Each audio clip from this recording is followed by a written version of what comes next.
Singapore announced its budget for this year with a plan to continue tackling the economic impact from COVID-19.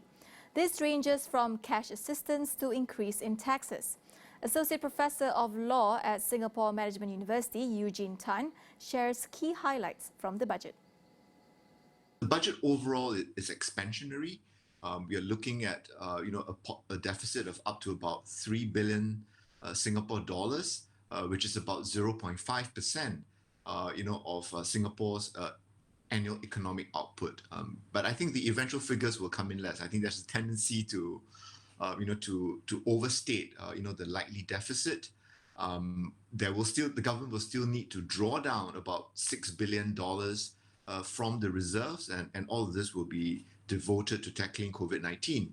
So I think overall, this is very much an anticipated budget because there is also the announcement on the increase on the goods and services tax. Concerns about whether the budget could do more to deal with social inequalities, and the question of trying to build up that social infrastructure. I mean, Singapore budgets have always been very much characterized by physical infrastructure. Now that isn't missing from the upcoming budget, but I think this budget clearly has that social investment very high on its agenda.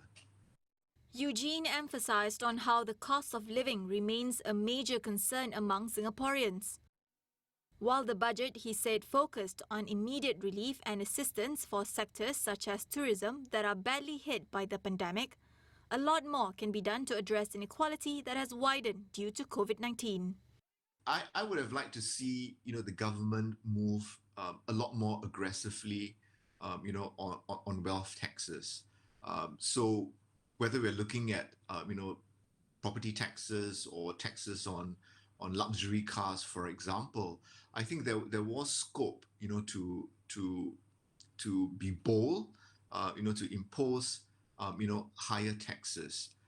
So I think, but what is important, I suppose, is the important initial steps have been taken, and I think it is important to recognize, that those who are better off, those who have benefited, shouldn't see, that they are being penalized. I think it's important, that the budget is able to mold this attitude, that if people have benefited from the system that is in place here, then it becomes all the more important, for them to be able to sustain it, make the system even better, so that, they will continue to be able to thrive under that particular system.